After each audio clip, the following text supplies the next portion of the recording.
Hey everybody. Hi, everybody. How are y'all? Oh, it looks like many of the people who are slipping and sliding on the roads got here, and many of the people who are putting together lunch are still out working. They'll be here though.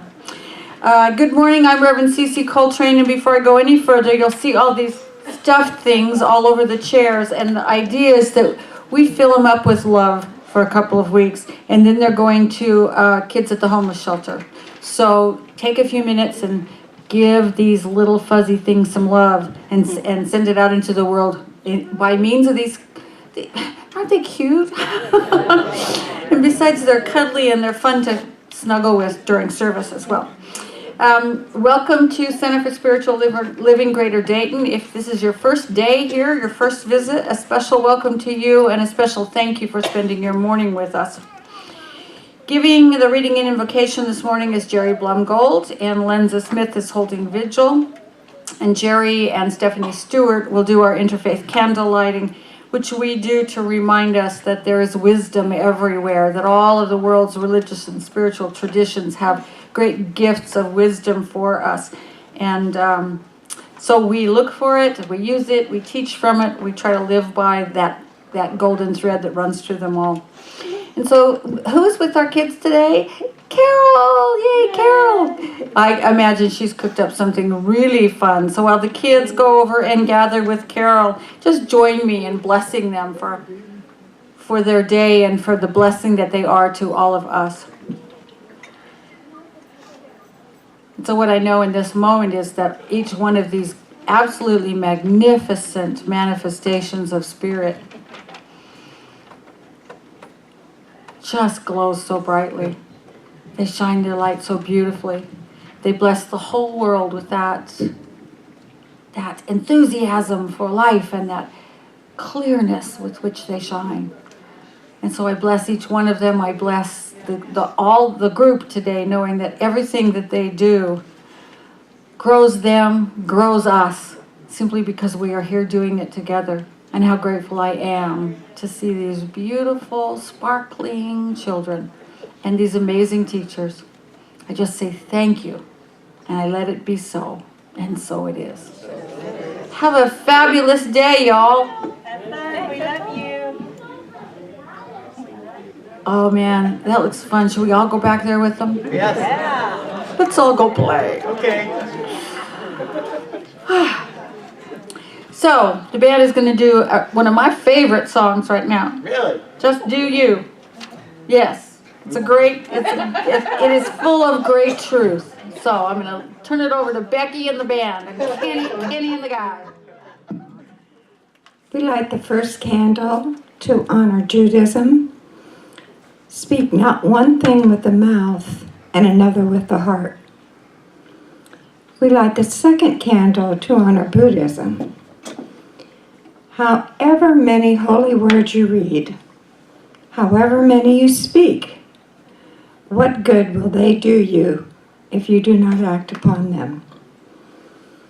We light the third candle to honor Taoism. Knowing others is intelligence. Knowing yourself is true wisdom. Mastering others is strength. Mastering yourself is true power. We light the fourth candle to honor Hinduism.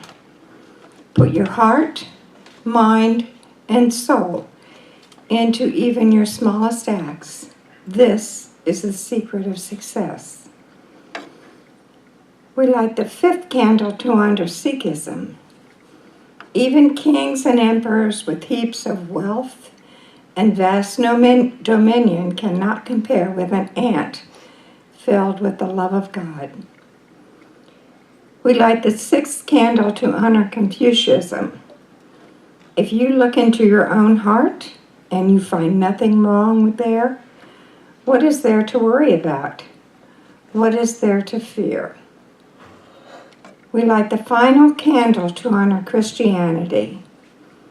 Brothers and sisters, whatever is true, whatever is noble, whatever is right, whatever is pure, whatever is lovely, whatever is admirable, If anything is excellent or praiseworthy, think about such things.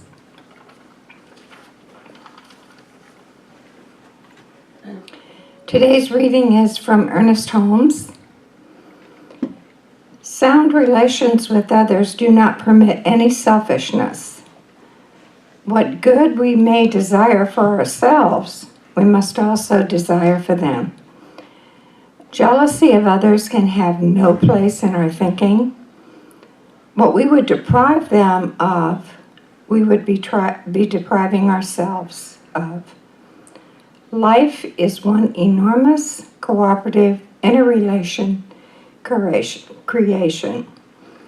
As we come to learn to cooperate with life and our fellow human beings, we are more nearly expressing the order and the harmony that reside in the mind of God. Let's take these words into the silence for a moment. So I know today is a day of oneness, of wholeness. I know that every aspect of this service is divine. Every word that is spoken, every note sung and played, it's all God expressing. And I know, centered in this truth, that we are connected. We are the love and the life of the universe. And I thank you, God, for this time that we are sharing. And together we say, and so it is. So, today we're going to talk about what it means to live a life of character. Let me be clear, there is a difference between living a life of character and living life as a character.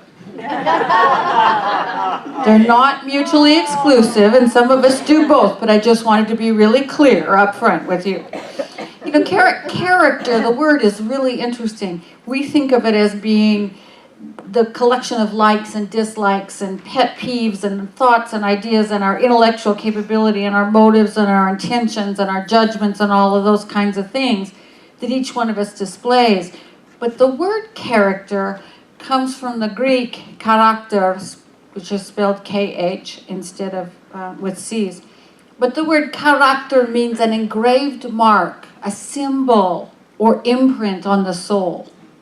I love that, and I love that definition of character a lot more because I think that the kind of character we're talking about in connection with a discussion of our shared value of integrity is much more, it's not a matter of the mind, it's a matter of the soul. It's a matter of the mind and heart inextricably joined together in that place where finite meets infinite that we call the soul. And so I've been thinking for the last couple of weeks about what living a life of character is all about. It sounds obvious and simple, but like most things of the soul, the more I look at it, the broader and deeper and bigger it tends to be.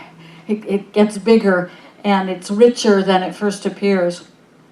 In 1908, a Scottish minister named William Stratton Bruce wrote a book, the title of which is not my favorite, but it's called The Formation of Christian Character. But the book is really wise, and he says in it that these components that we talk about in common parlance, you know, likes and dislikes and intellectual capability and temperament and motives and judgment, those all go to the shaping and coloring of one's character.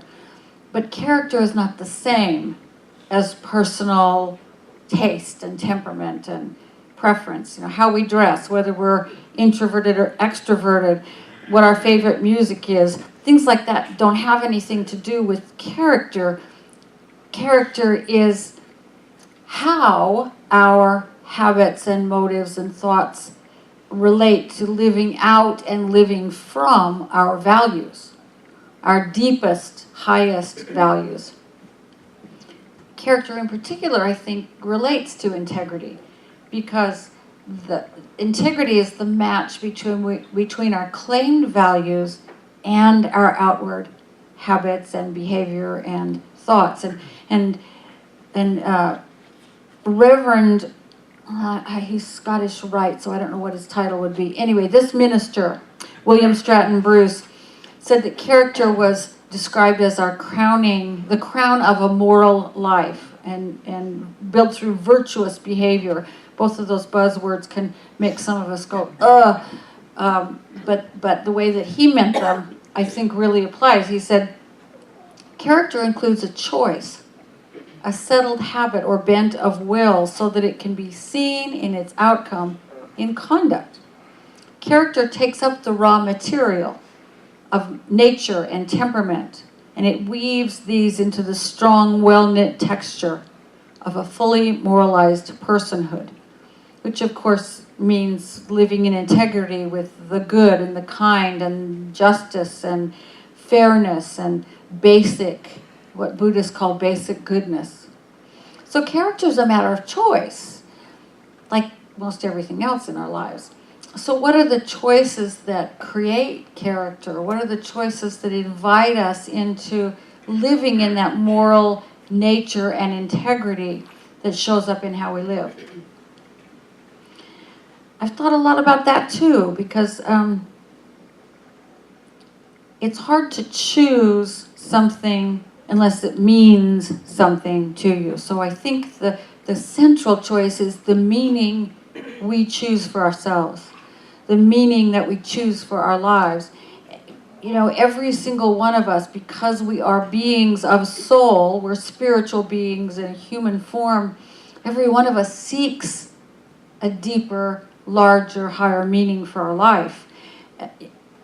In terms of psychology, Freud thought we all sought pleasure, and Adler thought we sought power, yet maybe we really seek meaning. Maybe meaning is the thing we all seek. And I think many of you probably know of or have heard me speak previously of a man named Viktor Frankl, who was a neurologist and a psychologist and also a Jew, and he lived in Austria in the 1940s, which meant, of course, that the Nazis sent him to Dachau, and he spent 3 years in the Nazi concentration camps before he was liberated by United States, by American soldiers.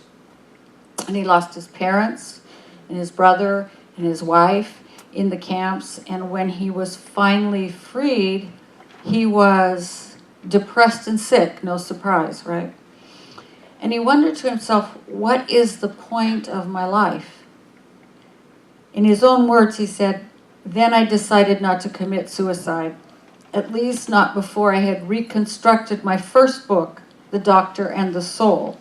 And he did reconstruct that book, and people started to read it, and his friends said, why don't you write a book about your experiences in the Nazi concentration camps?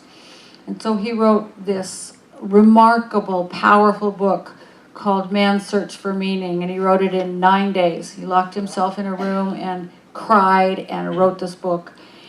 And out of that whole thing, he created a therapy, a school of therapy called logotherapy. Logos comes from the Greek word for meaning. And therapy, of course, is healing, so logotherapy is healing through meaning. And the whole point of his book, Man's Search for Meaning, is you choose what your attitude is toward whatever condition you are experiencing. And then you choose to fill that experience with meaning. And I think that's what really leads to this notion of character as, you know, a fully integrated self that lives from the highest values we hold. We choose our attitude toward what we see before us, and then we fill our choice and the experience of the condition with constructive meaning. And that doesn't mean there's any meaning inherent in the condition. There is no meaning in terms of what I'm talking about in concentration camp or natural disaster or accident. There's no inherent meaning there, but there is an opportunity always to see how we are experiencing and reacting to and what we are learning from the experience. And there's always the point of choice to choose the highest, even in the experience of concentration camp or accident or natural disaster, which is what Viktor Frankl did and wrote about in that book. In the middle of watching his friends die from starvation and disease, and in the middle of, being forced to do slave labor in god-awful conditions, and he still chose meaning. He still chose constructive. He still chose high. And he said, I believe that's our responsibility as human beings, to find real meaning in whatever we face. And what he believed is that, what he meant was, I think all of us have an inner will to meaning. We want our lives to be meaningful. And sometimes we make really poor choices, and that gets all kind of crumpled up and bent. And our responsibility then is to choose carefully the meaning we give to our experience, and keep choosing until we find and fulfill something meaningful to us. And then we become truly happy. Because happiness in Viktor Frankl's mind is not so much about having what you need to live, but about the answer you give when you ask yourself, what am I living for? What am I living for? I find it alarming to say that I'm quoting from David Brooks. I often don't agree with him, but he said some things in his book called The Road to Character that really resounded deeply with me. He asked, are you living for your resume or your eulogy? Pretty powerful, isn't it?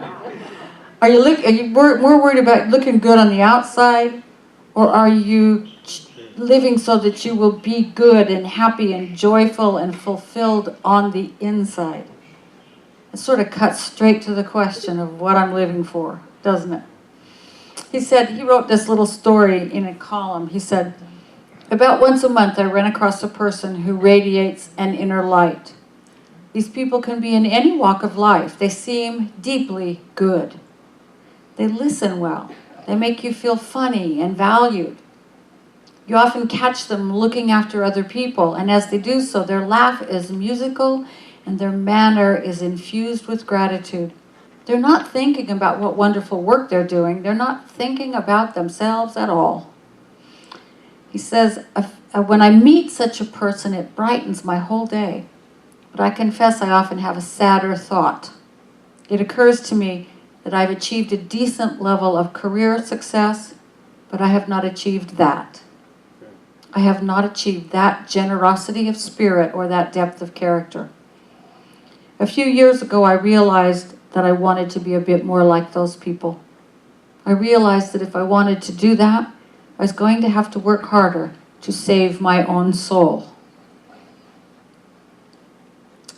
I was going to have the sorts of moral adventures that produce that kind of goodness. I was going to have to be better at balancing my life. It occurred to me that there are two sets of virtues, the resume virtues and the eulogy virtues. The resume virtues are the skills you bring to the marketplace. The eulogy virtues are the ones that are talked about at your funeral, whether you were kind, brave, honest, and faithful. Were you capable of deep love? And those really are the burning questions, aren't they? Aren't they? What do we spend our time on? What do we give our energy to? Do we do the things that will look good on our resumes, or will we do the things that give us a meaningful life? What choices are we making, and to what end?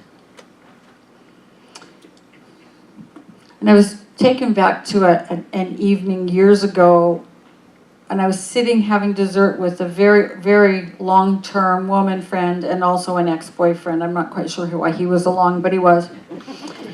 And I heard myself saying, I want to be somebody. And neither one of them knew what to say. The woman friend said, you are somebody, but I didn't feel like somebody. And the ex-boyfriend said, you mean somebody like Orrin Hatch? Which made me shudder even then when Orrin was still sane. But I didn't even really know what I meant by that. And they certainly didn't. They were kind of they just drew a blank. And it wasn't until much, much later, after I went through law school and realized after that law is more about power and money than meaning, And I heard this voice inside saying, ministry is the place you'll find what you're seeking. And my ego stamped her feet, said, no, we're not going there. But even the ego, all of me knew that was the right answer. It was the right answer. Because it's in ministry that I've found a path leading to character, because the ministry demands it of me, and I'm really lazy. So walking a path, I'm serious, walking a path that demands it of me works, right? What is it in your life that demands it of you? What demands that you say yes to that imprint that's already on your soul? What in your life demands that you let go of the things you think make you look good and start to pick up the things that bring you fulfillment?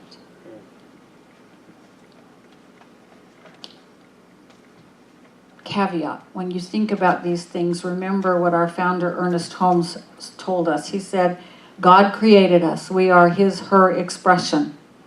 If we have done many things wrong up to this time, if perhaps we have not been all the things we could have been, well, that is just the way things are. But the larger possibility is always ahead of us. We can start becoming more of it right now. Start moving out of what we are into what we can be. The moment we start to get on good terms with ourselves, all else will fall into place. For then we will be in harmony with God. And God includes us and everything and everyone else.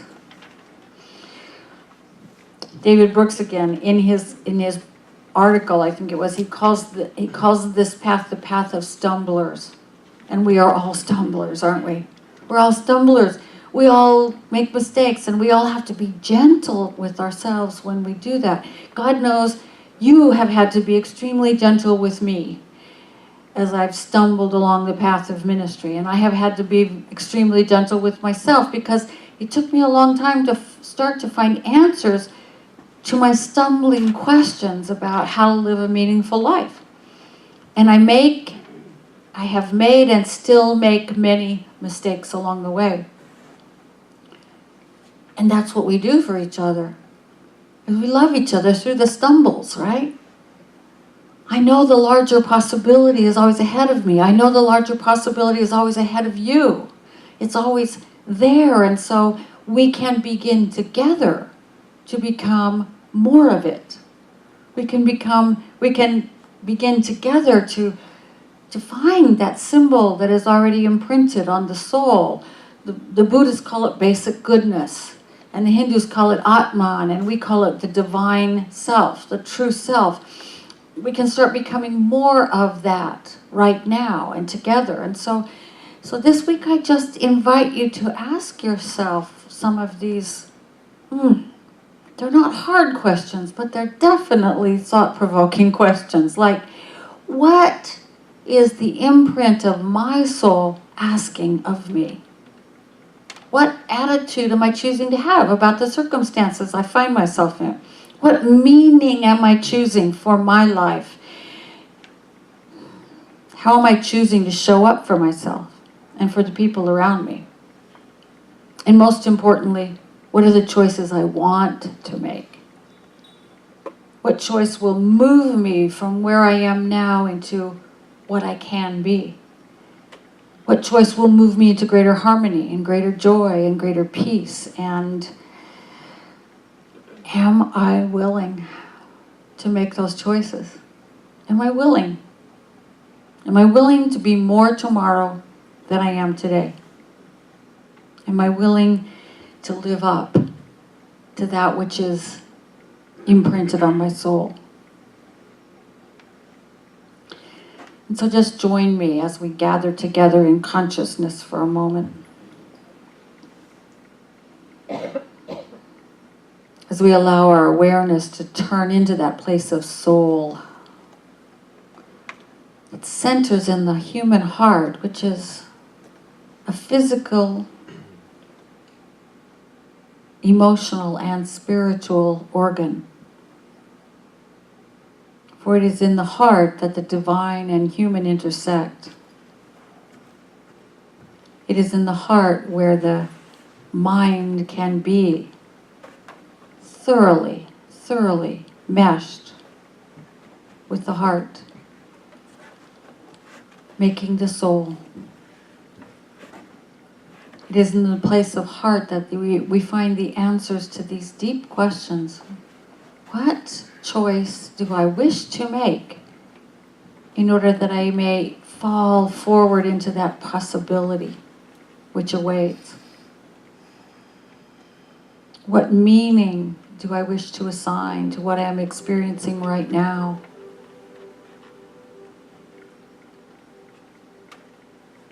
What fulfillment is seeking me? And am I willing to pick it up and embrace it? Am I willing to choose my way into it? And as we just let those questions float around in the space of the heart, I remember the basic truth of everything, that there is only one. There is only one life, one mind, one vast infinite intelligence, one unending and unconditional love. It permeates all creation. It pushes out time and space in front of itself so that it may expand into it. Truly, truly infinite, boundless, unconditional, wise, loving, joy, peaceful. All those things, that is what this universe is made of, and that is what we are made of, each one of us. Made of, by, and through that same wisdom and power that pushes out time and space and keeps the universe humming along and allows this magnificent body that each one of us has to breathe and think and move and digest and all the things that it does almost magically. What an amazing universe we live in, this life of God. And each one of us is the place it shows up, right here on this planet. We are the embodiments of that same one. And so we choose, when we choose from the eyes of that same divine one, we are sure to choose that which is more, that which is greater, that which is more loving and more joyful and more peaceful and just larger, filled with even greater possibilities. And so I know for each one of us that we listen in closely, that we decipher that imprint on our very souls that says, this is the place of your fulfillment. That is the action which will lead to that fulfillment. And I know that we simply say yes to it, remembering that as embodiments of the divine, we have all that we could possibly need in order to infuse that experience with the deepest, widest, highest, broadest, most beautiful meaning we can find. And that simply leads us into another moment of possibility and expression, and another and another and another as we continue to grow our lives into more glittering, more beautiful, more joy-filled, more abundant and peaceful and healthy and lively experiences. And as we do that, we change the world. Because as each one of us shows up as those beings of light, people see us, they feel us, they are changed by us. And this beauty and joy and love just continues to spread. And so I just say thank you. Thank you for this community of beings of light that are so filled with love. You can feel it when you walk in the door. Thank you for this amazing life in which we get to make the most important choices we can make. Thank you for this time together. when we look at each other and remember, and when we love each other into saying yes to that which is greater. And so in deep gratitude, I just let these words go. I know that this universe, which gives rise to and supports all of us, has already said yes. It's already so.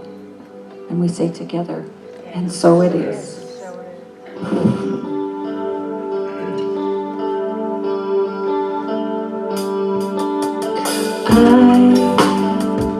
I am just a thread, a simple thread in this glorious web of light. We are all just drops within a stream flowing towards an ocean of light. We may forget where we come from. We may forget where we're going to. I might not see that you're a reflection of me as much as I'm a reflection of you.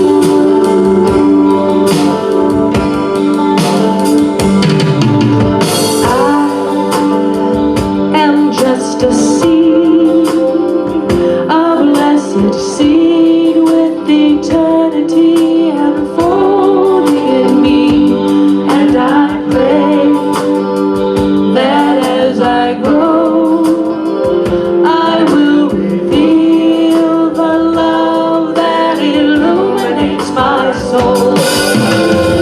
When I remember where I come from, when I remember where I'm going to, then I will see that you're a reflection of me as much as I'm a reflection of you.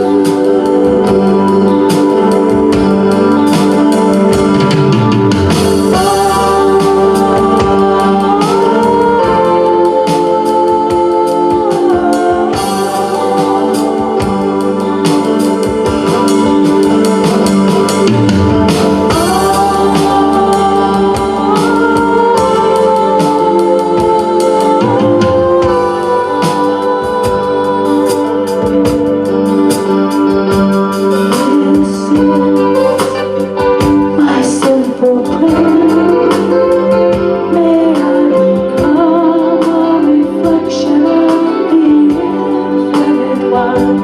This is my simple prayer, may I become a reflection of the infinite one.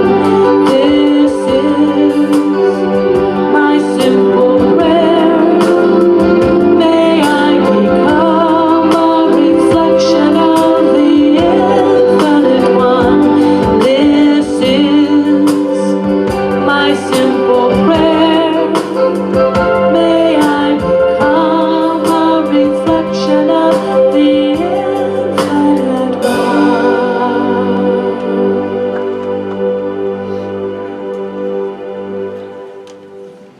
one. Amen.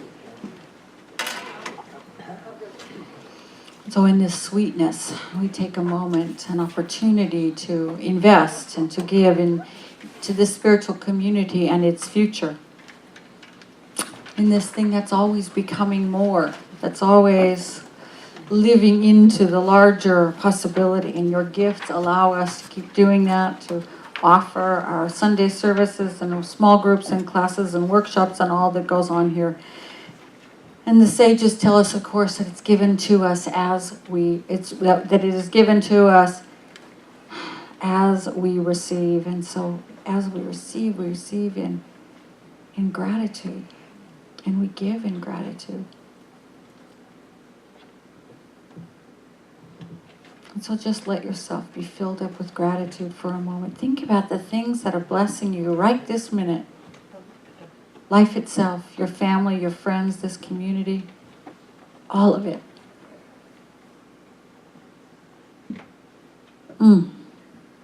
Gratitude is the place that says yes to possibility.